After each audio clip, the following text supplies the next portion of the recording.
네, 어제까지 국내 증시는 아슬아슬하지만 확실하게 올라주는 모습을 나타냈습니다. 특히나 코스피 지수가 코스닥보다도 더 큰 탄력을 받아 나가면서 굉장히 오랜만에 1% 넘는 강세를 기록하며 거래를 마쳤는데요.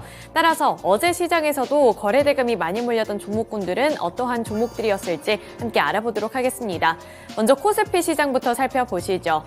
코스닥에서 거래 대금이 많이 몰렸던 5가지 종목군들입니다. 우선은 SK하이닉스라든지 삼성전자 같은 반도체 투톱은 꾸준히 이 화면에 나오고 있는 모습이고요. 어제 상승률 또한 컸습니다. 삼성전자 같은 경우에는 1.91% 오른 74,800원을 터치하면서 75,000원 선을 눈앞에 두고 마무리 지었고요. SK하이닉스 같은 경우에도 1.66% 상승해주면서 145,500원을 터치했습니다. 다른 종목군들 보시면 HMM, 두산로보틱스, 그리고 기아가 있는데요. HMM 같은 경우에는 최근에 이 매각 이슈와 관련해서 열기가 지속이 되고 있고요. 어제도 연일로 급등해주면서 결국에 19.91% 오른 22,100원을 기록했습니다. 마지막으로 두산로보틱스 그리고 기아 같은 경우에는 호재 소식이 있고 또 긍정적인 분석이 제시가 되고 있기 때문에 이 부분은 조금 더 자세하게 추후에 다뤄보도록 하겠습니다. 네, 이어서 코스닥에서 거래 대금이 많이 몰렸던 5가지 종목군들도 함께 알아보시죠. 우선 가장 상단에는 하림그룹주들이 있습니다. 하림 지주가 어제 10.14% 오른 8,800원을 터치했고요. 하림 같은 경우에 어제 상한가를 터치하면서 29.93%를 기록을 했고요. 4,905원의 종가를 형성했습니다. 이 하림그룹주 같은 경우에도 HMM 매각과 관련해서 상당한 기대감을 안고 있는 그러한 종목들입니다. 어제도 그 열기가 꺼지지 않은 채로 이 하림그룹주들 일제히 급등해주는 모습이었고요. HLB, LNF 그리고 하이드로 리튬까지 이 3가지 종목군들도 보실 수가 있습니다. 우선 LNF와 하이드로 리튬 같은 경우에는 2차전지 관련 종목인데 희비는 다소 엇갈린 채로 거래를 마쳤습니다.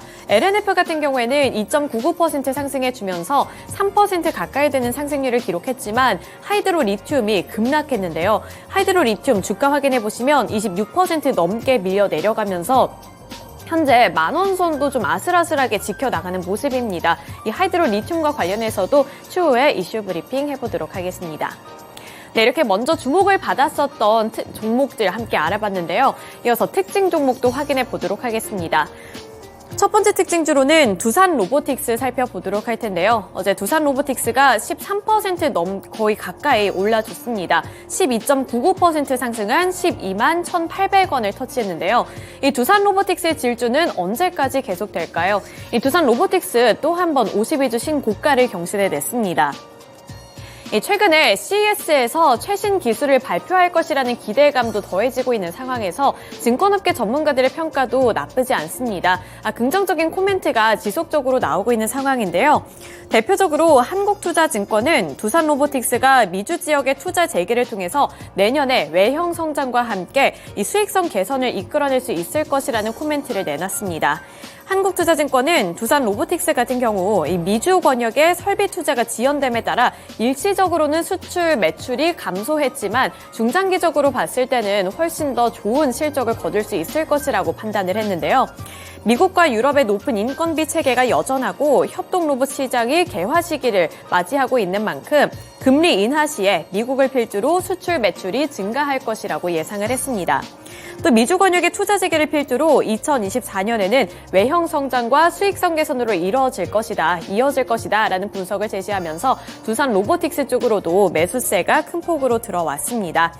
협동 로봇 시장은 이제 막 개화하고 있는 시장입니다. 여기서 두산 로보틱스가 증권업계 전문가들의 주목을 가장 많이 끌고 있는 종목 중에 하나고요. 따라서 두산 로보틱스 꺼지지 않고 지속적인 상승 흐름을 이어가고 있습니다. 네, 이어서 두 번째 특징 종목 확인해 보겠습니다. 기아를 살펴보도록 할 텐데요. 기아 같은 경우에는 어제 6% 넘는 강세 흐름을 기록했습니다. 6.38% 상승해주는 모습이었고요. 어제는 기아뿐만 아니라 현대차라든지 그리고 나머지 중소형 부품주들 쪽으로도 매수세가 확산되는 모습이었습니다. 우선 우리나라 이 완성차 기업들을 보실 때에도 가장 중심에는 금리 인하 기대감이 있다는 사실을 좀 알아보셔야 될 텐데요. 금리 인하로 인해서 자동차 할부 판매 금리가 낮아지게 됨에 따라 미국에서도 이제 판매량이 증가할 것이라는 예측이 나타나고 있고요. 그리고 러시아의 공장 매각을 매각을 하면서 불확실성이 해소됐다는 측면에서도 리스크가 해소됐다라는 점이 긍정적인 재료로 작용이 됐습니다. 그리고 이 현대차 그리고 기아 같은 경우에는 미국의 시장 점유율도 살펴보셔야겠는데요. 올해 1월부터 11월까지 미국 시장에서는 151만 579대를 판매하면서 기존의 연간 기록이었던 148만 9,118대를 넘어섰습니다. 미국에서도 역대 최다 판매량을 기록하고 있는데 국내 시장에서의 점유율까지도 확고하게 이렇게 쟁취를 하게 되면서 기아와 현대 쪽으로도 전망이 좋게 제시가 되고 있다는 점 눈여겨보시면 되겠습니다. 네, 이어서 다음 특징 종목 확인해 보겠습니다. 다음으로는 하이드로 리튬을 살펴보도록 할 텐데요.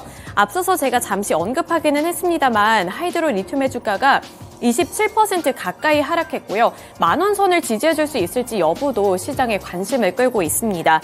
전환사채 전환 청구권 행사 물량 및 신주 인수권 부사채, 신주 인수권 행사에 따른 대규모 물량이 상장을 앞두게 되면서 투자 심리가 급격하게 위축이 된 건데요.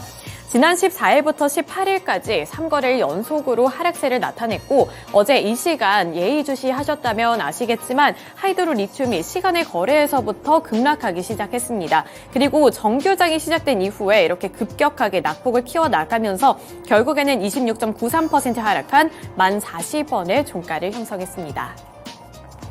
네, 이렇게 어제 정규장에서 주목을 받았었던 종목군들 함께 알아봤는데요.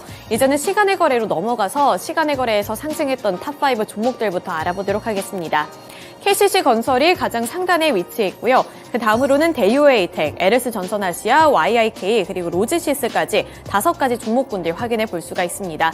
우선 여기서 KCC건설과 대유에이텍 같은 경우에는 일제히 시간의 거래에서 9% 넘는 급등세를 연출했다는 점 눈여겨보셔야겠고요.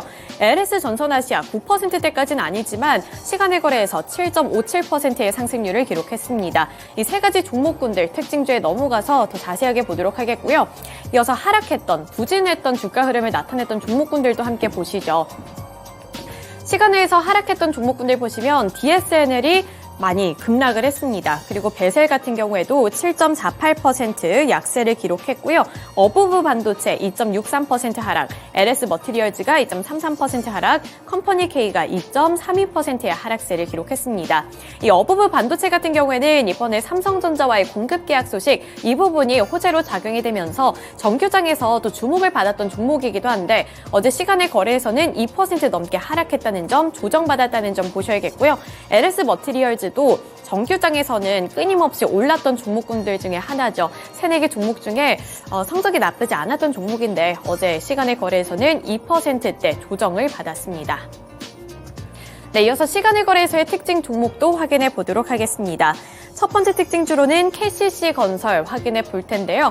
KCC건설이 어제 시간의 거래에서 9% 넘게 오르면서 상한가를 터치했고요. 5,780원의 종가를 기록했습니다. 이 KCC건설은 삼성전자와 공급 계약을 체결을 했다라는 소식이 긍정적인 재료로 작용이 됐는데요. KCC건설은 삼성전자와 8,814억 3천만 원 규모의 공급 계약을 맺었다고 공시했습니다. 평택 사무 3동 신축 공사 공급 계약이라고 보시면 되겠는데요. 2023년 2월 28일부터 2025년 12월 31일까지 공급을 할 예정입니다. 네, 이어서 두 번째 특징주 확인해 보겠습니다. 대유에이텍 보도록 할 텐데요. 대유에이텍이 유상증자를 실시한다는 소식에 시간의 거래에서 마찬가지로 상한가를 기록했습니다. 경영난에 빠진 대유이니아그룹이 대유에이텍만은 핵심 계열사로 살릴 것으로 관측이 되면서 이쪽 대유에이텍 쪽으로 매수세가 유입이 된 건데요. 대유에이텍은 운영자금 조달을 위해 약 70억 원 규모의 제3자 배정 유상증자를 결정했다고 19일에 공시했습니다. 이에 따라서 어제 시간의 거래에서 대유에이텍이 주목을 받음에 따라 시간에서 상한가를 기록했습니다. 네, 마지막 특징 종목 확인해 보겠습니다. LS전선아시아 살펴볼 텐데요. LS전선아시아가 어제 시간의 거래에서 7% 넘게 올랐고요. 19,610원의 종가를 기록했습니다. 이 LS전선아시아 같은 경우에는 이슈가 상당히 많습니다. 우선 그중에서 LS전선이 구리선 대신에 구리 조각을 활용하는 동방용 신소재를 세계 최초로 개발했다는 소식이 호재로 작용됐는데요. 이 큐플레이크라고 불리는 신소재인데 큐플레이크는 동박 제조 과정에서 원재료로 가공 공정을 줄여서 제조 비용을 대폭 삭감할 수 있다는, 줄일 수 있다는 이점을 갖고 있습니다. 구리선 같은 경우에는 쉽게 말해서 이 금속 부스러기에서 불순물을 제거해서 세척하는 4단계에서 5단계의 공정을 거쳐서 만들어지는데 이 큐플레이크 같은 경우에는 스크랩을 용해해서 불순물을 제거하고 조각 형태로 만들어서 동박 제조에 바로 사용할 수 있다는 이점을 갖고 있는 건데요. 구리선이 최상급의 스크랩만 사용하는 것과 달리 낮은 등급을 사용해도 되기 때문에 이 스크랩 수급 문제도 해결해 줄 것으로 보이면서 이 기술에 대한 기대감도 더욱더 높아지고 있습니다. 그리고 LS 전선 아시아 같은 경우에는 이러한 신소재뿐만 아니라 최근 들어서 신사업에 대한 기대감도 높아지고 있는 상황인데요. 해저 케이블과 히토류 신사업에 박차를 가하는 중인데 특히나 베트남 전력 시장에서 시장을 확대할 수 있을 것이라는 기대감도 안고 있습니다. 이에 따라서 LS 전선 아시아 어제 시간의 거래에서 도 주목을 받았고요. 결국에는 7% 넘는 강세 흐름으로 거래를 마쳤습니다. 네, 이렇게 시간의 거래에서 주목을 받았던 특징 종목들과 함께 정규장의 특징주들까지 함께 알아봤습니다. 이어서 미국 증시에서는 어떠한 특징주들이 있었을지 함께 알아보시죠. 네, 뉴욕 증시는 간밤에 빠르게 꺾이면서 거래를 마쳤습니다. 고점에 대한 부담을 느꼈다는 분석이 나오는 가운데 지수로 살펴보시더라도 S&P 500 지수 결국에는 이 고점에 대해서 강세장 진입을 1.5% 앞둔 상황에서 하락으로 거래를 마쳤습니다. 다우산업지수, 나스닥지수 그리고 S&P 500까지 일제히 모두 1%가량의 하락세로 거래를 마친 점이 확인되고 있는데요. 다만 이 안에도 특징 종목들은 뚜렷하게 나타났습니다. 첫 번째 특징주부터 보시죠. 네, 오늘 첫 번째 특징 종목은 페덱스와 UPS입니다. 일단 페덱스를 위주로 살펴보셔야겠죠. 실적에 대한 부분들이 있었는데 12%가량의 급락으로 246달러 선에서 함께 거래를 마쳤습니다. 개장 전부터 좋지 않은 흐름을 보였었는데요. 결국에 내년 매출이 낮은 한 자릿수로 감소할 것이라는 전망이 나왔습니다. 2분기 조정순이익은 주당 3.99달러를 예상했는데 올해보다는 개선된 수치지만 월가 기대치보다는 훨씬 낮다는 점이 주가의 발목을 잡는 모습이었는데요. 매출 역시나 같은 기간 222억 달러를 기록했는데 월가 컨센을 밑돌았고요. 특히나 국제 특송에 대한 매출이 감소한 점이 이번에 큰 영향을 미쳤다고 볼 수 있겠습니다. CEO의 멘트를 보시면 미국 소비자들의 지출 패널은 대체적으로 팬데믹 이전으로 돌아왔는데요. 그럼에도 불구하고 산업 생산이라든지 경기 둔화를 마주하게 되면서 기업 운송이 타격을 입었다고 봤습니다. 페덱스의 경우에 그래서 올해 59% 정도 거의 급등세를 기록하면서 주가가 위쪽으로 올라갔었는데요. 결국에 어제장 큰 폭으로 꺾이는 모습이었고 결국에는 같은 운송업체인 UPS까지 함께 투심의 영향을 받았습니다. 이에 따라 UPS도 3%가량의 하락세로 거래에 마쳤습니다. 네, 국내 증시에서도 물류 관련 종목들 보실까요? 사실 CJ 대한통운, 동방, KCTC, 한솔 로지스틱스 전반적으로 이 물류 관련 종목들 국내에서는 좋은 흐름들을 기록하고 있습니다. 특히 CJ 대한통운의 경우 알리익스프레스 물량을 단독으로 좀 가져가게 되면서 최근에 구조적인 성장을 겪고 있다라는 분석들이 있었는데요. 그래서 주가가 계속해서 신고가를 경신하는 등 높아지고 있는 모습이었는데 이번에 페덱스의 실적 충격으로 인해서 물류와 관련된 종목들의 흐름이 어떻게 될지 추가적으로 살펴보실 필요가 있겠습니다. 네, 빠르게 두 번째 특징주 체크해봅니다. 네, 간밤에 전기차 관련 종목들 일제히 하락세가 나왔는데요. 물론 테슬라 악재도 있었습니다. 4% 정도 테슬라 하락 마감한 점 눈에 띄고 있는데 매년 해오던 직원들에 대한 성과 기반의 주식 보상을 올해는 더 이상 하지 않겠다는 그런 결정들이 함께 있었습니다. 이와 더불어서 전기차 종목들의 급락세가 함께 관출이 됐었는데요. 보시면 대체적으로 전기차 스타트업 관련 종목들의 주가 흐름이 좋지 못했습니다. 리비안 오토모티브가 4% 하락, 루시드가 9% 급락, 폴스타 오토모티브 홀딩스 역시나 7% 정도 하락했고 피스코의 경우에는 10%대 급락세를 함께 기록했는데요. 네, 이번에 보시면 CFRA 측에서 자동차 분석가 가레트 넬슨이 현지 시간으로 19일 내년 자동차 시장에 대해서 9가지 예측 목록을 함께 발표했습니다. 이 가운데 이 내용을 하나 보시면요. 이 6월에 EV 스타트업인 로즈타운 모터스가 파산 보호를 신청한 것처럼 앞으로 스타트업 가운데 파산을 신청할 회사들이 더 있을 것 같다라고 분석이 나왔는데요.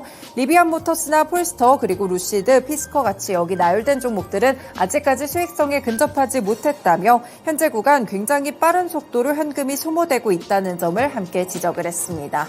네, 국내에서도 관련 종목들 함께 보겠습니다. 전반적으로 전기차 스타트업 같은 종목들이 좀 하락세를 기록을 했었는데요. 일단 전기차의 투심도 좀 좋지 않을 것으로 보이는 가운데 스타트업에 관련된 종목들까지 함께 연결해 보실 수 있겠습니다. 구체적으로 리비안이나 루시드 관련 종목들이 조금 더 크게 나열이 되어 있는 상황인데요. 관련 종목들의 주가 흐름까지 함께 보시면 되겠습니다. 네, 다음 특징주 보겠습니다. 알파벳이고요. 오늘 1% 오르며 138달러 선에서 거래 마쳤습니다. 알파벳 오늘 장중에 52주 신고가 터치가 있었는데요. 네, 오늘 핵심 광고 사업의 개편이 임박했다는 보도가 있었습니다. 지금 3만 명 정도가 있는 광고의 영업부서가 개편될 것이라는 로이터 통신의 보도였는데요. 알파벳은 인공지능을 이용해서 지금 구글이나 유튜브 같이 다른 플랫폼들에 광고를 생성하고 배치하고 있습니다. 실제 광고에서 총 매출의 80% 이상이 발생이 될 정도로 이 광고 사업부가 상당히 좋은 흐름을 보여주고 있는데요. 일단 이렇게 생성형 인공지능을 활용하게 되면서 제작자, 판매자에게 모두 비용 절감 효과를 내고 있고 이 비용 절감에 대한 효과가 많게는 20배까지 오를 수 있다는 전망들도 있습니다. 국내 관련 종목들 보실까요? 네, 구글의 경우에는 사실 뚜렷하게 관련 종목이라기보다는 생성형 AI, 바드 쪽으로 관련 종목들을 함께 모아봤는데요. 요즘에는 개별적인 흐름들이 함께 강해지는 흐름들이 현재 느껴지고 있습니다. 물론 아주 구체적으로 큰 연관성이 없을 수는 있지만 그래도 관련 종목들의 흐름들 보시면서 구글의 광고 업부에 대한 부분들까지 함께 체크해 보시면 되겠습니다. 네, 마지막 특징주 봅니다. 시간외에서 또 마이크론 테크놀로지 장마감 이후에 실적이 나왔는데요. 사실 보시다시피 정규장에서는 4% 급락으로 거래를 마쳤습니다. 시장 분위기에 휩쓸리는 모습이었는데 시간외에서 급등하는 모습을 기록했는데요. 장마감 이후에 나온 마이크론의 실적 상당히 좋았습니다. 컨센서스를 대체적으로 상회하는 모습이었고요. 1분기에 조정 순실이 주당 95센트로 집계가 됐었는데 애널리스트들은 거의 주당 1달러 정도의 손실을 예측했기 때문에 확실히 손실폭이 좀 줄어드는 모습이었습니다. 매출액 역시나 전년 동기 40억 달러에 대비했을 때 7억 3천만 달러 정도 더 올랐다고 보실 수 있겠고요. 가이던스도 좋았는데요. 내년 회계연도 2분기 매출액에 대해서 53억 달러를 제시했는데 애널리스트들은 50억 달러가 안 될 것이라고 봤기 때문에 가이던스도 상회했다라고 보실 수 있겠습니다. 결국 시간에서 올랐기 때문에 국내 증시에는 그대로 반영될 수가 있겠죠. 관련 종목으로는 삼성전자와 SK하이닉스 두 가지 종목들 함께 살펴보실 텐데요. 최근에 이렇게 반도체 관련 종목들이 좋은 흐름을 기록하고 있는 가운데 마이크론의 호실적이 다시 한 번 더 주가의 부스터가 될 수 있을지 살펴보시면 되겠습니다. 네, 이렇게 미국 증시 특징 종목에서 국내 증시까지 함께 연결해 드렸습니다. 지금까지 증권통 투자 업데이트였습니다.